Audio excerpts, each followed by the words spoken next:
Hi dears, welcome back to our chemistry class. We are discussing with our fifth unit acid, bases and salt. Today we are going to take the topic salt. We have already know that salt is a product of a neutralization reaction. ഒരു neutralisation റിയാക്ഷൻ്റെ പ്രോഡക്റ്റാണ് salt എന്ന് പറയുന്നത്. Okay, എന്തായിരുന്നു neutralisation reaction? ആസിഡും ആൽക്കലിയും തമ്മിൽ react ചെയ്തിട്ട് ആസിഡിൻ്റെയോ ആൽക്കലിയുടെയോ സ്വഭാവ ഗുണങ്ങളൊന്നുമില്ലാത്ത ഒരു കോമ്പൗണ്ടും അതുപോലെ വാട്ടറും ഉണ്ടാകുന്ന പ്രോസസ്സായിരുന്നു ന്യൂട്രലൈസേഷൻ റിയാക്ഷൻ. ഇനി ഇവിടെ നോക്കൂ, ഇവിടെ ഒരു ബേസ്, അതായത് സോഡിയം ഹൈഡ്രോക്സൈഡും HCl എന്ന ആസിഡുമായി റിയാക്ട് ചെയ്തപ്പോൾ NaClഉം പ്ലസ് വാട്ടറുമാണ് പ്രൊഡക്റ്റായിട്ട് കിട്ടിയിട്ടുള്ളത്. Name the product form when the common component of acid and the common component of an alkali combine together. ഇതിൽ കോമൺ കമ്പോണൻറ്റ് ഓഫ് ആസിഡും കോമൺ കമ്പോണൻറ്റ് ഓഫ് ആൽക്കലിയും തമ്മിൽ കമ്പൈൻ ചെയ്താൽ കിട്ടുന്ന പ്രോഡക്റ്റ് ഏതെന്നാണ്. അപ്പോൾ ആസിഡിലെ കോമൺ കമ്പോണൻറ്റ് എന്താണ്? H+ ആണ്. ആൽക്കലിയിലെ കോമൺ കമ്പോണൻറ്റ് എന്താണ്? OH- ആണ്.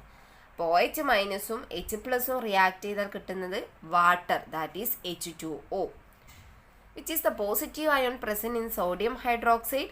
സോഡിയം ഹൈഡ്രോക്സൈഡിലെ പോസിറ്റീവ് അയോൺ ഏതാണ്? Na+ ആണ്. Okay, and which is the negative ion present in hydrochloric acid. Hydrochloric ആസിഡിൻ്റെ നെഗറ്റീവ് അയോൺ ഏതാണ്? ഹൈഡ്രോക്ലോറിക് ആസിഡ് HCl, അത് H+ഉം Cl- ആയി കഴിഞ്ഞാൽ Cl- ആണ് negative ion. Write the chemical formula of the compound form by combination of these two ion.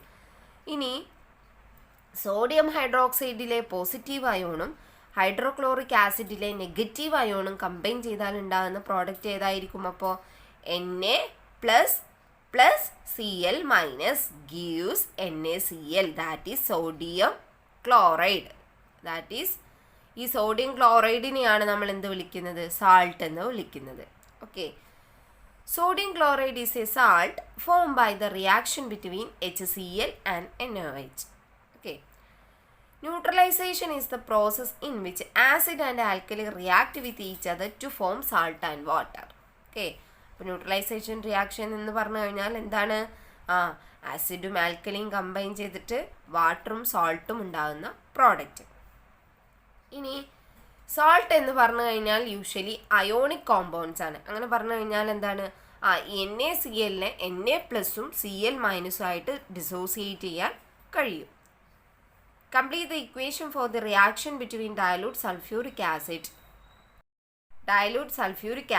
H2SO4 and magnesium hydroxide MgOH twice.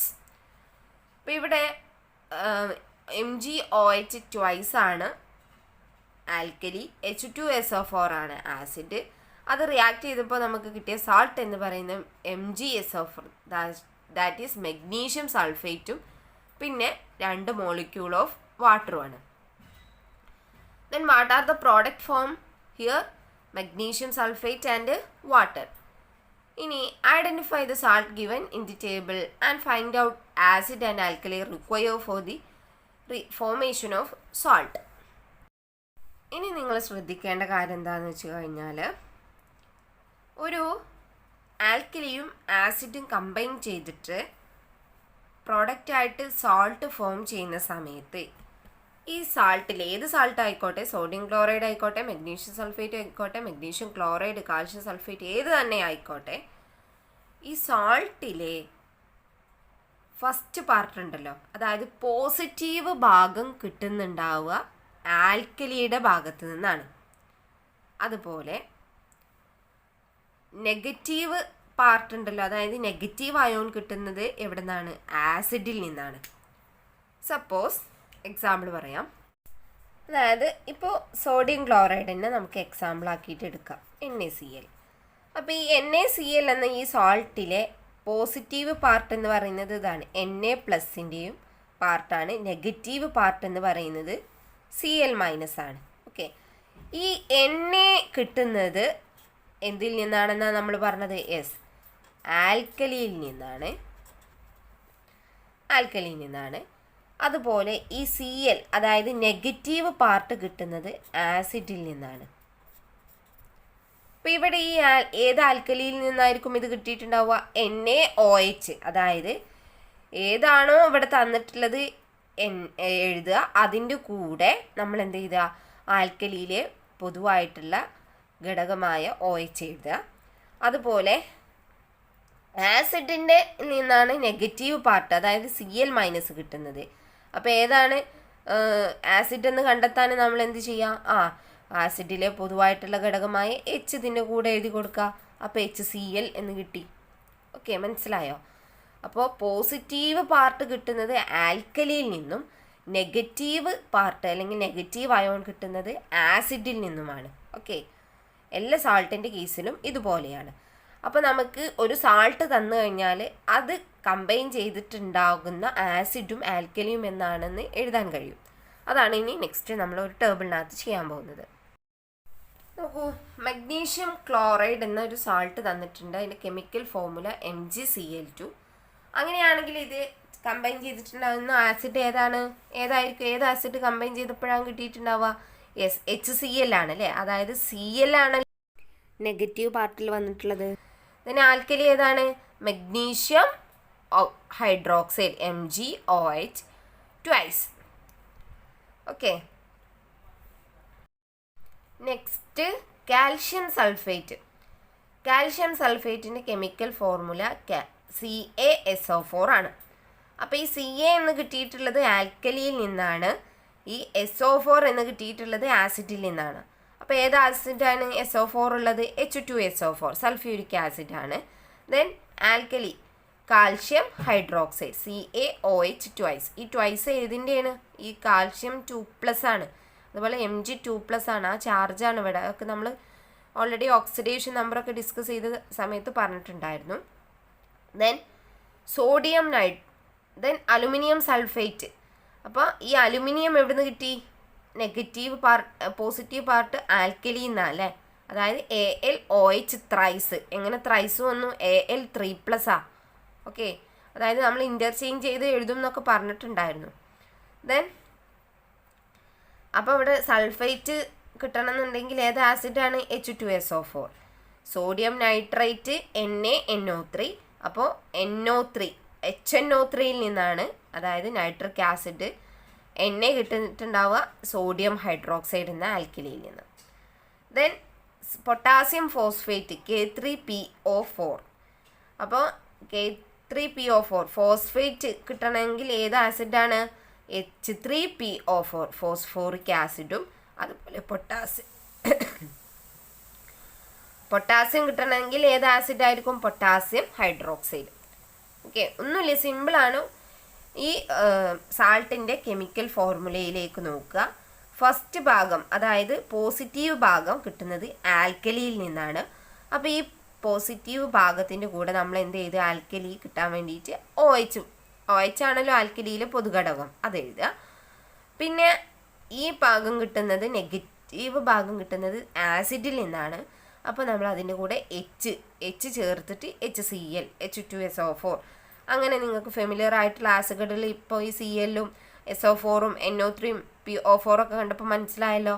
അപ്പോൾ ഈ common ആയിട്ട് നമ്മൾ യൂസ് ചെയ്യുന്ന ഈ ആസിഡുകളുടെ പേരും അതിൻ്റെ കെമിക്കൽ ഫോർമുലയും നിങ്ങൾ പഠിച്ചു വെക്കുക. അതുപോലെ തന്നെ ആൽക്കലിയുടേതും. ഓക്കെ, ഇപ്പോൾ നമ്മൾ പറഞ്ഞു സാൾട്ട് എന്ന് പറയുന്നത് അയോണിക് കോമ്പൗണ്ട്സ് ആണ്. അതായത് അതിനെ വാട്ടറിൽ ഡിസോൾവ് ചെയ്ത് കഴിഞ്ഞാൽ പോസിറ്റീവ് അയോണായും നെഗറ്റീവ് അയോണായിട്ടും സ്പ്ലിറ്റ് ചെയ്യും അല്ലേ? ഇവിടെ കുറച്ച് പോസിറ്റീവും നെഗറ്റീവ് അയോൺസും തന്നിട്ടുണ്ട്. അപ്പം നിങ്ങൾ അതിൻ്റെ ചാർജൊക്കെ ഒന്ന് മനസ്സിലാക്കി വെക്കുക കേട്ടോ.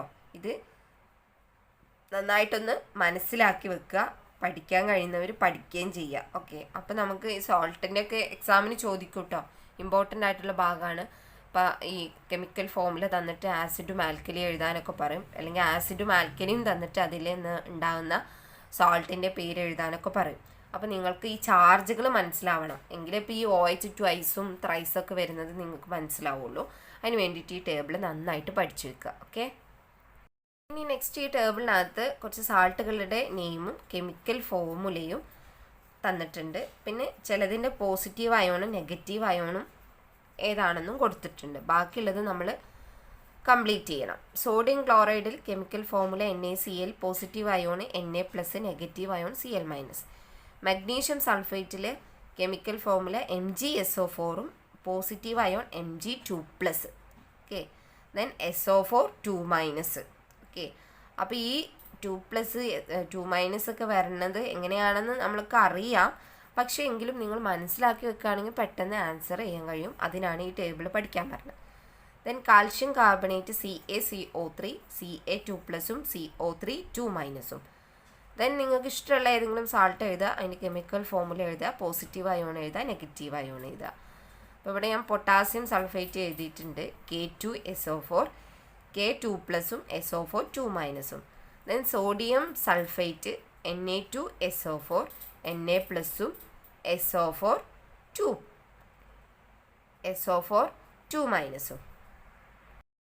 Next, what is the number of positive ion in a molecule of NaCl? NaCl എത്ര പോസിറ്റീവ് അയോൺസിൻ്റെ മോളിക്യൂൾസ് ഉണ്ട്? യെസ്, 1 ആണ് അല്ലേ, ഒരു Na+ ആണുള്ളത്. Then what is the number of negative ion in A molecule of NaCl? ഒരു molecule of NaCl എത്ര negative ions ഉണ്ട്? Also 1, അതായത് Cl-. What would be the sum of charges of positive ion and negative ion in a molecule of NaCl? ഈ NaCl ഒരു molecule NaCl negative അയോണും positive അയോണും തമ്മിലുള്ള negative അയോണിൻ്റെയും positive അയോണിൻ്റെയും ചാർജുകൾ തമ്മിലുള്ള sum എന്താണെന്നാണ്. അപ്പോൾ പോസിറ്റീവ് അയോണ് +1, നെഗറ്റീവ് പ്ലസ് സമ്മാട്ടോ അത്. Then negative ion -1. +1 -1 എന്താ കിട്ടുക? 0 ആണ് ആൻസർ കിട്ടുക. Okay, what is the number of positive ion in A molecule of MgCl2? MgCl2ൽ എത്ര പോസിറ്റീവ് അയോൺ ഉണ്ടെന്നാണ്. ഓക്കെ, Mg2+ ആണ് അല്ലേ, അപ്പോൾ എന്താണ് 2 പോസിറ്റീവ് അയോൺസ് ആണുള്ളത്. Then what is the number of negative ion in A molecule of MgCl2? MgCl2ൻ്റെ ഒരു മോളിക്യൂളിൽ എത്ര negative ions ഉണ്ട്? എത്ര നെഗറ്റീവ് അയോൺസ് ഉണ്ട്? 2 ആണ്. എങ്ങനെ 2 എന്ന് വരാൻ കാരണം എന്താ? 2 മോളിക്യൂൾ ഓഫ് Cl ഉണ്ട് അവിടെ, Cl2 ആണ് അല്ലേ. അപ്പോൾ ഒരു Clൻ്റെ -1ഉം രണ്ടാം -1 പ്ലസ് ഒരു Clഉം കൂടി ഉണ്ട്, അപ്പോൾ -1, അപ്പോൾ എന്തായി? -2. Then what would be the sum of charges of positive ion and negative ion in a molecule of MgCl2? MgCl2ൻ്റെ ഒരു മോളിക്യൂളിലെ നെഗറ്റീവ് അയോണും പോസിറ്റീവ് അയോണിൻ്റെയും ചാർജുകൾ തമ്മിലുള്ള സമ്മ് Mg2+, അപ്പോൾ +2 മൈനസ് 2 Clൻ്റെ -2 = 0. ഓക്കെ, അപ്പോൾ നമുക്ക് ഇപ്പോൾ NaClൻ്റെ കേസിലും MgCl2ൻ്റെ കേസിലും പോസിറ്റീവ് അയോൺസും നെഗറ്റീവ് അയോൺസുകളുടെയും ചാർജുകൾ തമ്മിലുള്ള സമ്മ് കണ്ടപ്പോൾ 0 ആണ് കിട്ടിയത് അല്ലേ. അതായത് salts are electrically neutral. The sum of charges of positive ions and negative ion in a salt will be 0. അതായത് ഒരു സാൾട്ടിലെ പോസിറ്റീവ് അയോൺസും നെഗറ്റീവ് അയോൺസിൻ്റെയും ചാർജുകളുടെ സമ്മ് എന്ന് പറയുന്നത് എന്താണ്? 0 ആണ്. നമ്മൾ ആറ്റൊക്കെ ഇലക്ട്രിക്കലി ന്യൂട്രൽ ആണെന്ന് പറഞ്ഞ സമയത്ത് പറഞ്ഞിട്ടുണ്ട്. നമ്മൾ കഴിഞ്ഞ ക്ലാസ്സിൽ പേജ് 91 ഒരു ടേബിൾ ഉണ്ടായിരുന്നു, ഒരു കുറച്ച് സബ്സ്റ്റൻസും അതിൻ്റെ pH വാല്യൂ ഒക്കെ കണ്ടുപിടിക്കുന്ന ഒരു ക്വസ്റ്റ്യൻ. അതിനകത്തൊരു പൊട്ടാസ്യം നൈട്രേറ്റ് സൊല്യൂഷനും potassium chloride sodium chloride solution ഉണ്ടായിരുന്നു. അതിൻ്റെ രണ്ടിൻ്റെയും pH നമുക്ക് 7 കിട്ടിയത്. ഇത് 7 കിട്ടാനുള്ള കാരണം എന്താണ്? ഇത് രണ്ടും സാൾട്ടായിരുന്നു. ഓക്കെ, പൊട്ടാസ്യം നൈട്രേറ്റ് സൊല്യൂഷൻ എന്ന് പറഞ്ഞു കഴിഞ്ഞാൽ പൊട്ടാസ്യം ഹൈഡ്രോക്സൈഡും അതുപോലെ തന്നെ നൈട്രിക് ആസിഡും കമ്പൈൻ ചെയ്തിട്ടുണ്ടായ സാൾട്ടാണ്. ഓക്കെ, അപ്പോൾ അതിൻ്റെ pH എത്രയാണ്? 7 ആണ്. സാൾട്ടുകളുടെ pH 7. It is A neutral compound. നമ്മൾ സാൾട്ടുകളുടെ കെമിക്കൽ ഫോർമുല എഴുതുന്ന രീതി എങ്ങനെയാണെന്നാണ് ഡിസ്കസ് ചെയ്യാൻ പോകുന്നത്. അതിനായിട്ട് നിങ്ങൾ ഈ ഒരു ടേബിൾ ഉണ്ടല്ലോ, അത് നന്നായിട്ട് മനസ്സിലാക്കി വെക്കണം കേട്ടോ. നന്നായിട്ട് പഠിച്ച് വെക്കുക. ഓരോന്നിൻ്റെയും ചാർജ് വരുമ്പോഴാണ് ആ ഡിഫറൻസ് നന്നായിട്ട് മനസ്സിലാക്കി വെക്കണം. എങ്കിൽ മാത്രമേ നമുക്ക് പെട്ടെന്ന് തന്നെ കെമിക്കൽ ഫോർമുല എഴുതാൻ കഴിയുള്ളൂ. സാൾട്ടുകളുടെ കെമിക്കൽ ഫോർമുല എഴുതാൻ മെയിനായിട്ട് 3 സ്റ്റെപ്പുകളാണുള്ളത്. ഒന്ന്, while writing the chemical formula, first write the symbol of positive ion and then the symbol of negative ion. ഇപ്പോൾ നമ്മളിപ്പോൾ NaCl എന്ന സോഡിയം ക്ലോറൈഡ് എന്ന സോൾട്ടാണെന്ന് വിചാരിക്കുക. ഓക്കെ, അപ്പോൾ അതിൽ സോഡിയം ക്ലോറൈഡിലെ പോസിറ്റീവ് അയോൺ ഏതാണ്? Na ആണ്, അതിനെ ആദ്യം എഴുതുക. ദെൻ നെഗറ്റീവ് അയോൺ ഏതാണ്? Cl ആണ്, അതിനെ രണ്ടാമത് എഴുതുക. അതാണ് first step. Write the numbers indicating the charge of each ion as subscript after interchanging them. ഇനി നമുക്ക് ഓരോന്നിൻ്റെയും ചാർജ് എത്രയാണെന്ന് അറിയണം. അതായത് Naൻ്റെ ചാർജ് +1 ആണ്, Clൻ്റെ -1 ആണ് അല്ലേ. ഇനി സെക്കൻഡ് സ്റ്റെപ്പിൽ നമ്മൾ ചെയ്യേണ്ടത് ഈ ചാർജുകൾ തമ്മിൽ ഇൻ്റർചേഞ്ച് ചെയ്തിട്ട്, അതായത് Naൻ്റെ ചാർജ് Clനും Clൻ്റെ ചാർജ് Naയ്ക്കും കൊടുത്തിട്ട് എന്ത് ചെയ്യണം? അതിനെ മുകളിലല്ല എഴുതേണ്ടത്, സബ്സ്ട്രിക്റ്റ് ആയിട്ടാണ് എഴുതേണ്ടത്. അതായത് Naൻ്റെ ചാർജ് Clൻ്റെത് ഇവിടെ എഴുതുക, മാറ്റിയിട്ട് ദെൻ Clന് ആരത് കൊടുക്കുക? Naൻ്റെ കൊടുക്കുക. ഇവിടെ 1 ആയതുകൊണ്ട് നമുക്ക് എന്താണ് എഴുതേണ്ട ആവശ്യമില്ല, NaCl തന്നെ എഴുതിയാൽ മതി. ഓക്കെ, ഇത് കഴിഞ്ഞു. ഇനി തേർഡ് സ്റ്റെപ്പ് നമ്മൾ വരുന്നത് ചില കേസുകളിൽ മാത്രമാണ് നോക്കാം. Simplify the subscript and write them in the smallest whole number ratio. ഇനി അപ്പോൾ വലിയ നമ്പേഴ്സൊക്കെ ആണെങ്കിൽ നമ്മൾ അതിനെ എന്ത് ചെയ്യണം? സിംപ്ലിഫൈ ചെയ്തിട്ട് സ്മോളസ്റ്റ് നമ്പർ റേഷ്യോക്ക് കൊണ്ടുവരണം. അതായത് എക്സാമ്പിൾ പറയാം. ഇവിടെ ടെക്സ്റ്റിനകത്ത് തന്നെ ഒരു എക്സാമ്പിൾ കൊടുത്തിട്ടുണ്ട്. അതായത് മഗ്നീഷ്യം ഫോസ്ഫേറ്റ് അയോണുമായിട്ടും അതുപോലെ കാർബണേറ്റ് അയോണുമായിട്ടും കമ്പൈൻ ചെയ്യുമ്പോൾ ഉണ്ടാകുന്ന സാൾട്ടിൻ്റെ കെമിക്കൽ ഫോർമുലയാണ് ഉണ്ടാക്കുന്നത്. ഓക്കെ, അപ്പോൾ ഇതിൽ പോസിറ്റീവ് അയോൺ എന്ന് പറഞ്ഞു കഴിഞ്ഞാൽ ഏതാണ്? Mg2+ ആണ്. ഫസ്റ്റ് നമുക്ക് മഗ്നീഷ്യവും ഫോസ്ഫേറ്റ് അയോണും കമ്പൈൻ ചെയ്യുന്ന സാൾട്ട് നോക്കാം. ഓക്കെ, അപ്പോൾ അതിൽ മഗ്നീഷ്യമാണ് പോസിറ്റീവ് അയോണ് ആൻഡ് PO4 3- ആണ് negative ion. Okay, so positive ion Mg2+നെ നമ്മൾ ആദ്യം എഴുതി. ദെൻ രണ്ടാമത് PO4 3- എന്ന അയോണിനെ എഴുതി, നെഗറ്റീവ് അയോണിനെ എഴുതി. ഇനി നമ്മൾ എന്ത് ചെയ്യേണ്ടത്? ഈ ചാർജുകൾ തമ്മിൽ ഇൻ്റർചേഞ്ച് ചെയ്തിട്ട്, അതായത് Mg2+ എന്ന ചാർജ് PO4നും അതുപോലെ PO4ൻ്റെ 3- എന്ന ചാർജ് Mgക്കും കൊടുത്തിട്ട് എവിടെ ആക്കി എഴുതണം? സബ്സ്ട്രിക്റ്റ് ആയിട്ട് എഴുതണം. അതായത് Mgക്ക് ആരത് കിട്ടും?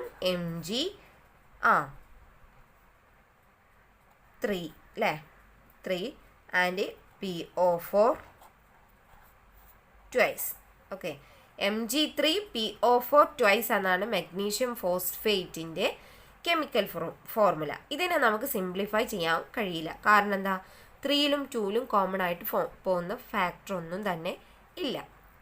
ഇനി മഗ്നീഷ്യവും കാർബണേറ്റ് അയോണും കമ്പൈൻ ചെയ്താൽ ഉണ്ടാകുന്ന സാൾട്ടിൻ്റെ കെമിക്കൽ ഫോർമുല നമുക്ക് നോക്കാം. ഓക്കെ, അപ്പോൾ Mgൻ്റെ ചാർജ്, Mg ആണ് പോസിറ്റീവ്, സോ അതിന് നമ്മൾ ആദ്യം എഴുതി Mg2+. പിന്നെ കാർബണേറ്റ് അയോൺ CO3 2- ആണ് അതിൻ്റെ ചാർജ്. ഇനി എന്ത് ചെയ്യണം? ഈ ചാർജുകൾ തമ്മിൽ നമ്മൾ എന്ത് ചെയ്യണം? ഈ ചാർജുകൾ തമ്മിൽ ഇൻ്റർചേഞ്ച് ചെയ്തിട്ട് സബ്സ്ട്രിക്റ്റ് ആക്കിയിട്ട് എഴുതണം. അപ്പോൾ Mgക്ക് ഈ CO3ൻ്റെ ചാർജും അതുപോലെ ഈ CO3ക്ക് Mgൻ്റെ ചാർജും കിട്ടും. അപ്പോൾ നമ്മൾ ചാർജ് ആക്കിയിട്ട് മെൻഷൻ ചെയ്യേണ്ട, ജസ്റ്റ് ആ നമ്പർ മാത്രം എഴുതിയാൽ മതി. ഓക്കെ, എത്ര ചാർജ് ഉണ്ടെന്ന നമ്പർ. അപ്പോൾ Mgക്ക് കാർബണേറ്റിൻ്റെ 2, ദെൻ CO3ക്ക് Mgൻ്റെ 2. ഇവിടെ രണ്ടും 2 ആയതുകൊണ്ട് വലിയ കുഴപ്പമില്ല. ഇനി പക്ഷെ നമുക്ക് ഈ ഒരു സ്റ്റെപ്പ് എത്തിക്കഴിഞ്ഞാൽ ദെൻ നമുക്ക് ഈ തേർഡ് സ്റ്റെപ്പ് അപ്ലൈ ചെയ്യണം ഈ കേസിൽ. അതായത് ഇതിനെ സ്മോൾ റേഷ്യോയിലേക്ക് സിംപ്ലിഫൈ ചെയ്യണം. അതായത് ഇപ്പോൾ ഇവിടെ രണ്ടിടത്തും 2 അല്ലേ, അപ്പോൾ ഇതിൽ രണ്ടിലും കോമൺ ആയിട്ട് പോകുന്ന നമ്പർ 2 ആണ് അല്ലേ. 2നെ 2 കൊണ്ട് ഡിവൈഡ് ചെയ്യാൻ കഴിയുമല്ലോ. അപ്പോൾ തേർഡ് സ്റ്റെപ്പിൽ നമ്മൾ ചെയ്യുന്നത് സിംപ്ലിഫൈ ചെയ്യാണ്. അപ്പോൾ Mg 2/2 എന്ന് പറഞ്ഞു കഴിഞ്ഞാൽ എന്താണ് 1 ആണ്. ദെൻ CO3നെ 2/2 ചെയ്ത് കഴിഞ്ഞാൽ 1 ആണ്. അപ്പോൾ MgCO3 എന്നാണ് മഗ്നീഷ്യം കാർബണേറ്റിൻ്റെ കെമിക്കൽ ഫോർമുല. അപ്പോൾ ഈ ഒരു സ്റ്റെപ്പിൽ നിർത്തിക്കളയരുത്. അതുപോലെ 4 വന്നു കഴിഞ്ഞ് ഇവിടെ 4ഉം ഇവിടെ 2 ആണെങ്കിൽ നമുക്ക് കട്ട് ചെയ്യാം, 2 കൊണ്ട് കട്ട് ചെയ്യാം അല്ലേ. അപ്പോൾ 4/2 ഇവിടെ 2 വരും, ഇവിടെ 2/2 1 വരും. ഓക്കെ, അപ്പോൾ 3/3 രണ്ടിടത്തും 3 ആണ് വരുന്നതെങ്കിലും നമുക്ക് 3 കൊണ്ട് കട്ട് ചെയ്യാം. 6ഉം 3 ആണ് വരുന്നതെങ്കിൽ 2 കൊണ്ട് കട്ട് ചെയ്യാം. അപ്പോൾ അത് നിങ്ങൾ നോക്കിയിട്ട് വേണം ചെയ്യാൻ കേട്ടോ.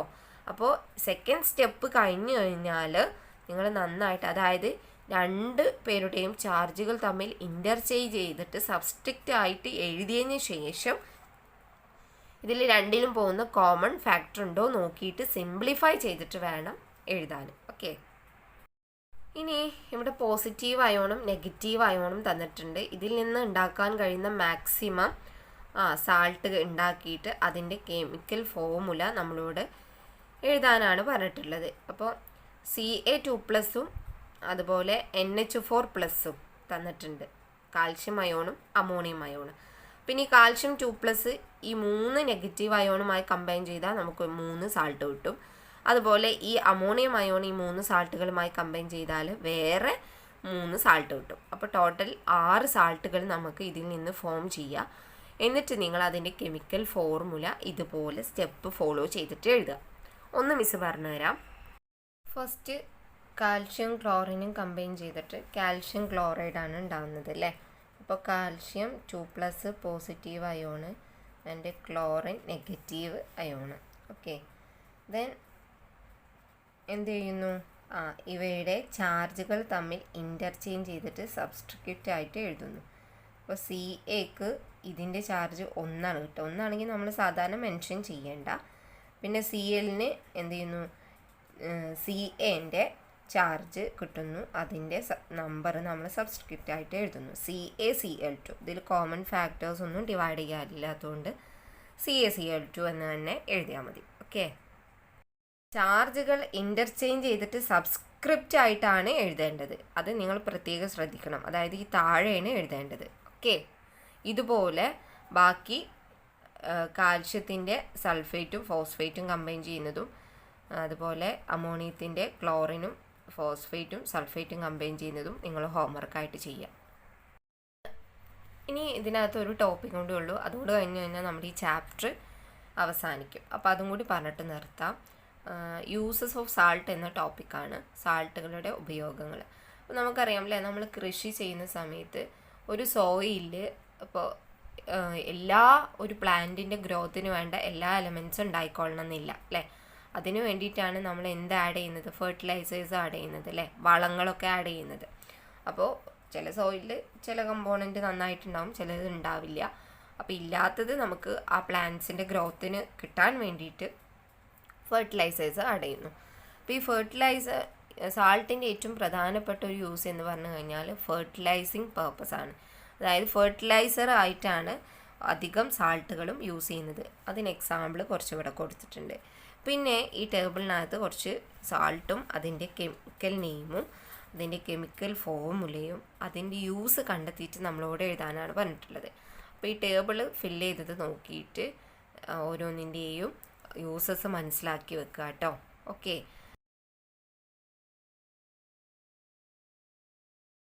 അപ്പോൾ ഇത്രയാണ് ഈ ഒരു ചാപ്റ്ററിനകത്തുള്ളത്. നമ്മൾ ആസിഡുകളെ കുറിച്ച് പറഞ്ഞു, ദെൻ ആൽക്കലികൾ അല്ലെങ്കിൽ ബേസുകളെ കുറിച്ച് പറഞ്ഞു, ദെൻ ഇവ രണ്ടും കമ്പൈൻ ചെയ്തിട്ടുണ്ടാകുന്ന കോമ്പൗണ്ടായ സാൾട്ടിനെ കുറിച്ച് പറഞ്ഞു, അതിൻ്റെ യൂസസ് പറഞ്ഞു. ഓക്കെ, സോ ഇന്നത്തെ ക്ലാസ് ഇവിടെ വൈൻഡപ്പ് ചെയ്യുന്നു. ഇത്രയാണ് ഇന്ന് ഡിസ്കസ് ചെയ്യുന്നത്. Okay, thank you.